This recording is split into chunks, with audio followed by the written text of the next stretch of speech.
अध्याय चौथा षडविरेचन शताश्री अध्याय. चल वाच. इथून कुठून अध्याय उपक्रम. हां, हे काय करायचं, श्लोक जर छोटा असेल तर श्लोक वाचायचा, नाहीतर सरळ सरळ त्याचा अर्थ जो आहे तो वाचायचा. यह स्माह भगवान आत्रेय. अध्याय का उपक्रम पिछले द्वितीय और तृतीय अध्यायों में क्रमशः अंतः परिमार्जन तथा बहिपरिमार्जन द्रव्यों का वर्णन किया गया है, किंतु अतः तथा बाह्य अभय परिमार्जनोपयोगी द्रव्यों का वर्णन अवशिष्ट रहा गया है. उनका वर्णन इस चतुर्थ अध्याय में किया गया है. जैसे 6 विरेचन होते हैं, षड विरेचन शतानी और 6 विरेचनों के आश्रय होते हैं. षड विरेचनाश्रय इन दोनों को ही लेकर अध्याय का प्रारंभ किया गया है, इसलिए इन दोनों का पदों को जोड़कर इस अध्याय का नामकरण षड विरेचने शतशीतीय अध्याय किया गया है. खालचा श्लोकाचा अर्थ असा श्लोक जो आहे ना, समजा छोटा श्लोक आहे तो वाचायचा, आणि आता तू जे अध्याय उपक्रम वाचलेला आहे हे त्या अध्यायाबद्दलची माहिती. ठीक आहे, म्हणजे एक्झॅक्टली याचा जो अध्यायाचं नाव आहे ते का आलेलं आहे, त्याचा संबंध आत्ताच्या आणि मागच्या अध्यायाशी कसा आहे हे इथं दिलेलं आहे. तर आता वाचताना आपण काय करू, कारण आपल्याला खूप ग्रंथ पूर्ण वाचायचं आहे तर आपल्याला थोडं शॉर्ट वाचावं लागेल आणि डिस्कशनवर जास्त भर दिलं तर समजून येईल. तर इथे काय करायचं की जो श्लोक असेल त्याचा एक्झॅक्ट खाली अर्थ दिलेला आहे, अध्याय विषय एवढंच वाचायचं. वक्तव्य जास्त वाचू नये. वक्तव्य हे फर्स्ट ओपिनियन जे या ग्रंथकारांचं आहे ते आहे, किंवा समजण्यासाठी त्याचा खुलासा केलेला आहे. तर आपण आपल्याला काय समजलं प्रॅक्टिसमध्ये ते इथं डिस्कशन करत आहे. ठीक आहे, तर इथं अध्यायाचा विषय वाचून प्रत्येक वेळेस श्लोकाच्या खाली फक्त असलेला जो अर्थ आहे तेवढं वाचू आपण. अध्याय के विषय. इस आयुर्वेद शास्त्र में 6 विरेचन योग है. उन 6 विरेचनों के 6 आधार या आशय है. 500 कषाय है और उन कषायों के 5 योनियां या जातियां है. 5 प्रकार के कषायों की कल्पनाएं है और 5 महाकषाय है. यह संक्षेप में कहा गया है. इथे वर्णन जे आलेलं आहे त्याच्याबद्दलची माहिती आहे की 500, ठीक आहे, 600 जे विरेचन आलेले आहेत त्याच्यावर आधारित, म्हणजे त्यातले कषाय आहेत आणि 5 योनी आहेत. 5 प्रकारचे कषायाचं कल्पनांचा विचार केलेला आहे आणि 50 जे आहे महाकषाय इथं संक्षेपमध्ये सांगितलेलं आहे. त्याचा टोटल आकडा 600 होतो, म्हणून षडशतीय अध्याय असं वर्णन आहे अध्यायाचं. म्हणजे एकूण कॅल्क्युलेशन जे आहे 600 आहे. तर त्याचं वर्णन पुढं हळूहळू ग्रंथकार सांगते. उपदेश कथन. पहले 600 विरेचन है, ऐसा जो कहा गया है यहाँ उनको संक्षेप में कहकर विस्तार पूर्ण इस ग्रंथ के कल्पस्थान में व्याख्या करेंगे. ज्या अर्थी आता हे 42 चतुष्कातलं शेवटचं अध्याय, तर याच्यामध्ये कल्पस्थानामध्ये याचं विस्तारपूर्ण वर्णन केलेलं आहे.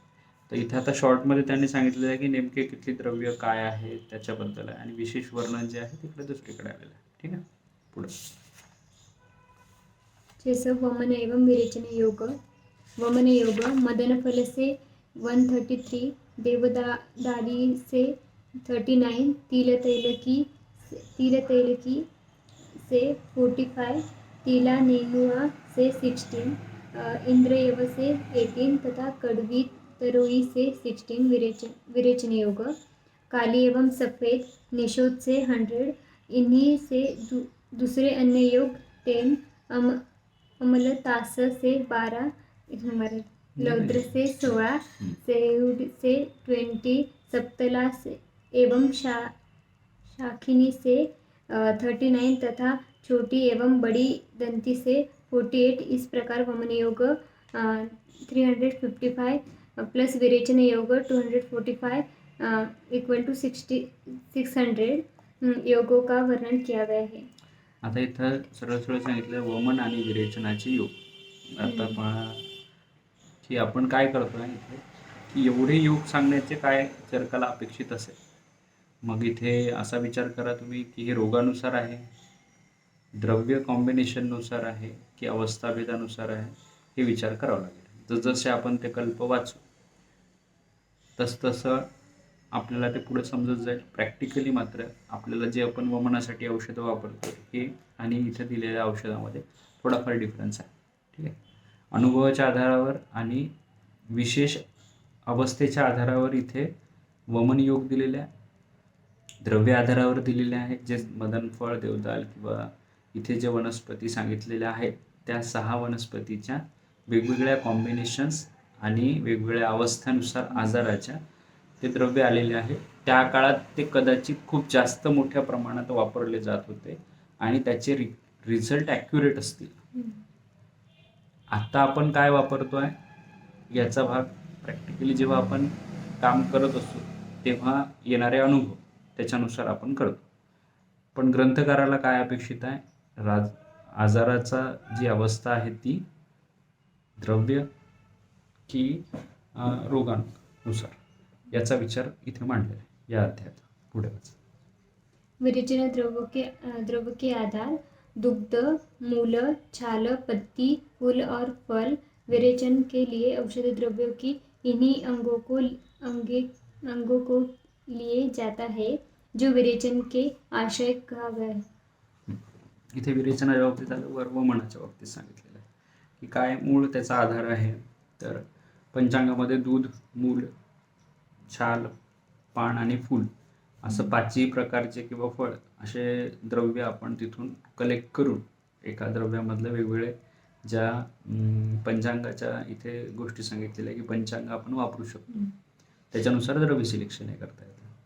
पुढे कषाय की 5 यूनि जिस द्रव्यों से कषायों वातों का निर्माण किया जाता है वे कषाय यूनि कहलाते हैं. कषाय की 5 यूनियाँ है मधुर कषाय, आम्ल कषाय, कटु कषाय, तिक्त कषाय और कषाय कषाय. इन 5 की आयुर्वेद शास्त्र में कषाय संज्ञा है. पुढे पंचकषाय कल्पना. स्वरस, कल्क, श्रुत, शीत तथा फांट ये 5 प्रकार के कषाय कल्पनाएं होती है. इन पंचविध कषाय कल्पनाओं में अंत से क्रमशः पूर्व की कल्पनाएं अधिक बलवान होती है. इसलिए इन कषाय कल्पनाओं का प्रयोग व्याधि और रोगों के बल के ऊपर निर्भर करता है. सभी कषाय कल्पनाएं सभी रोगों में लाभकार नहीं होती. इथे सरळ सरळ सांगितलेलं आहे की प्रत्येक कल्पना जी आहे त्या आजारानुसार आपल्याला चेंज करावं लागेल. आता पहा की स्वरस ही कल्पना जी आहे ती जल महाभूत प्रधान आहे. ठीक आहे. त्या स्वर औषधाचा रस काढून ते पेशंटला देणं ती गुरु सांगितलेली आहे सगळ्यात.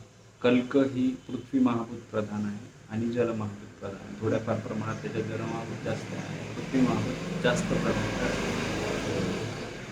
श्रुत काळा जो आहे तो जे आहे त्याच्यामध्ये अग्नीचा उपयोग करून मग नंतर त्या औषधामधले गुण जे आहे ते पाण्यात येतात आणि नंतर तो अग्निस्वरूप वापरला जातो. अग्नीच्या संपर्कात आल्यामुळे उष्ण होतो, पार्टिकल्स वेगळे होतात आणि त्यातलं औषध जे आहे ते पाण्यात उतरतं आणि आपण तो काढा स्वरूपात घेतो. तर तिथे सरळ सरळ जे आहेत त्या औषधाचे पूर्ण गुण आपल्याला दिसायला लागतात. त्याच्यानंतर शीत आहे आणि फांट आहे. ठीक आहे. याच्यामध्ये तसंच आहे की थोडाफार अग्नीचा संपर्क आहे, एका ठिकाणी अग्नीचा संपर्क नाही आहे. एका ठिकाणी काय केलेलं आहे की उकळलेल्या पाण्यामध्ये औषध टाकलेलं आहे आणि त्याचे जे गुण आहेत ते त्या पाण्यामध्ये मिक्स होऊन मग ते पाणी आपण वापरत आहे. ठीक आहे. दुसरीकडे काय थंड पाण्यात तीच औषध टाकत आहे आणि जे काही जेवढे त्या थंडाव्यामुळे त्या औषधाचे गुण त्यात येत आहे ते वापरत आहे. तर जसजसं अग्नीचा संपर्क येत जातो तसतसं औषधाच्या कंटेंटमधलं जे उतरणारं औषध जे आहे त्या पाण्यामध्ये त्याचा वापर केलेला आहे. त्या अवस्थेनुसार आपल्याला बदलावं लागतं. म्हणजे रोगाची कुठली अवस्था आहे तिथं काय अग्नीचं महत्त्व आहे किंवा तिथे शीतता प्रधान औषध आहे की उष्णता प्रधान औषध आहे ते वापरून आपण त्यातलं सुगंधी द्रव्य असेल तर आपण शीत वापरतो किंवा काही ठिकाणी फांट वापरतो, काही ठिकाणी जे आहे तुम्हाला काढा वापरायचा आहे. हे आपण ठरवायचं कसं आहे तर पेशंटचा अग्नी कसा आहे, अवस्था कशी आहे आजाराची, याच्यानुसार आपल्याला ते ठरवावं लागेल. प्रत्येक अवस्था, प्रत्येक जे कशाय कल्पना आहे ती प्रत्येक ठिकाणी वापरता येत नाही. ठीक आहे. आणि सगळ्यात जास्त वापरलेली कशाय कल्पना जी आहे ती काढा आहे. ठीक आहे. पुढं वाचा. स्वरस औषधि द्रव्य को सील बट्टे से पीसकर कपड़े में रखकर या मशीन से निचोड़कर जो रस निकल जाता है उसे स्वरस कहते हैं. नाही, हे वाचूच नको. हे आपण वक्तव्यामध्ये आहे. हे नको वाचू. हे आपल्याला माहिती आहे ना, हां. हे माहिती आहे सगळं. ठीक आहे ना. आपण म्हणजे श्लोकाचाच अर्थ वाचू. हां, ठीक आहे. पंचशतक महाकषाय. पंचशत महाकषाय 50 महाकषाय. पहले जो 50 महाकषाय कहते हैं अब उनकी व्याख्या करेंगे.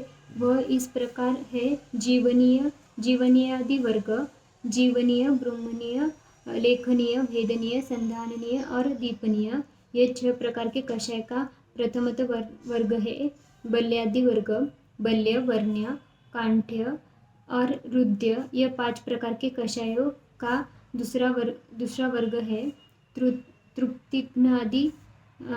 तृप्तिघ्नादि वर्ग, तृप्तिघ्न, अर्शोघ्न, कुष्ठघ्न, कंडुघ्न, कृमिघ्न और विषघ्न. ये 6 प्रकार के होते हैं. कषाय का तीसरा वर्ग है स्तन्यजननादि वर्ग. स्तन्यजनन, स्तन्यशोधन, शुक्रजनन, स्वेदोपगन, वमनोपगन, विरेचनोपगन, अस्थापनोपगन, अनुवासनोपगन और शिरोविरेचन. ये 7 प्रकार के कषाय का वर्ग है. छर्दि निग्रहण वर्ग, छर्दि निग्रहण, तृष्णा निग्रहण, हिक्का निग्रहण. ये 3 प्रकार के कषाय का वर्ग है.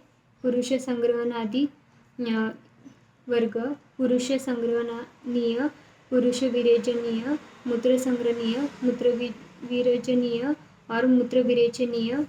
इस 5 प्रकार के कषायों का वर्ग है. कासहरादि वर्ग, कासहर, श्वासहर, शोथहर, ज्वरहर और शमहर. ये 5 प्रकार के कषाय का वर्ग है. दाह प्रशमनादि वर्ग, दाह प्रशमन, शीत प्रशमन, उदर्द प्रशमन, अंगमर्द प्रशमन और शूल प्रशमन. ये 5 प्रकार के कषायों का वर्ग है. शोणित स्थापन आदि वर्ग, शोणित स्थापन, वेदना स्थापन, संज्ञा स्थापन, प्रजा स्थापन और वयस्थापन. ये 5 प्रकार के कषायों का वर्ग है. आता इथे कषाय सांगितलेले आहेत आणि 10 प्रकारचे ग्रुप्स आपण म्हणू त्याला. ठीक आहे. तर चरकाला अपेक्षित आहे कर्म. कर्माच्या आधारावर आपण त्याचे पहिले ग्रुप केले. ग्रुप करताना एक विशिष्ट नियम हे केला जातो. कर्माच्या आधारे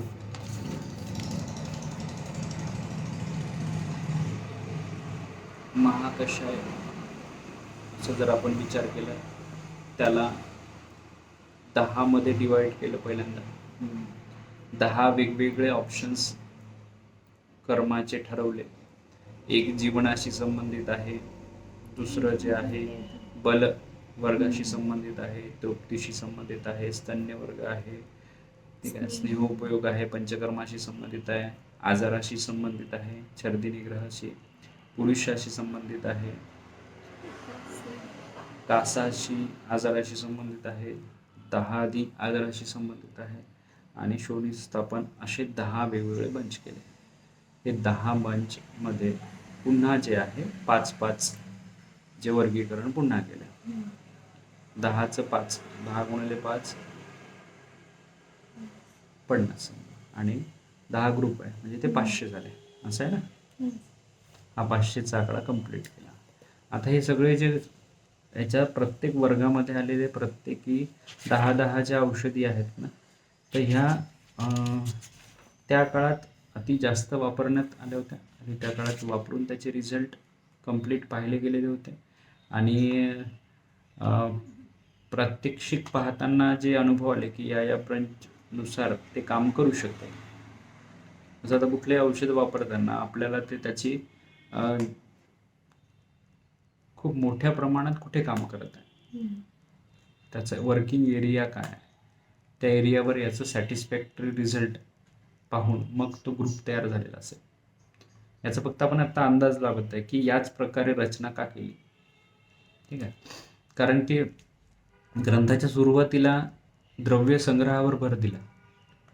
पहिले काय पाहिलं आपण, द्रव्य संग्रह पाहिले, मग अग्निदीपन करणाऱ्या यवागवाल्या, आणि आता काय दाखवत आहे की आता तुमच्या त्या द्रव्याचं कॅटेगरायझेशन करा. ते द्रव्य तुमच्याकडे खूप मोठ्या प्रमाणात आहे, आता तुम्हाला ते गोंधळ होईल ना कोणतं कुठे वापरायचं. मग तुम्ही काय करा की त्या प्रत्येकाचा 10-10चा एक बंच बनवा, आणि मॅक्झिमम ही औषधं या लेवलनी जाणार आहे. म्हणजे प्रॅक्टिसला थोडंसं आणखी सोपं करण्याचा प्रयत्न केला की या 10पैकी एक औषध निवडलं तर ते पुरुषाशी संबंधित आजाराला कामी येईल, शोणित स्थापन संबंधित आजाराला कामी येईल, वर्णाशी संबंधित जे काही त्वचा रोगाशी संबंधित आहे ते कामी येईल. म्हणजे बऱ्यापैकी समजा एखाद्याला काही कळलं नाही, तसंही हा ग्रंथ कोणासाठी सांगितलेला आहे, अल्पबुद्धी वैद्यासाठी सांगितलेला आहे. मध्यमबुद्धी वैद्यांनी काय करायचं याचा विचार करून प्रॅक्टिसमध्ये आणखी नवीन औषधांचा शोध करायचा, आणि जे उत्कृष्ट बुद्धीचे आहे किंवा एकदम चांगल्या बुद्धीचे लोक आहे त्यांनी वेगवेगळ्या पद्धतीच्या औषधी शोधून काढायच्या किंवा त्याच्याही पुढच्या लेवलचं काम करायचं आहे. तर हे त्यांनी मुद्दाम इथे सगळं लिहून दिलेलं आहे की या पद्धतीने तुम्ही करा. ठीक आहे, जसजसं तुम्ही ह्या बेसिक पद्धतीचा वापर करून प्रॅक्टिसमध्ये इन्व्हॉल्वमेंट दाखवाल तसतसं तुम्हाला क्युरिओसिटी जागृत होईल, नवीन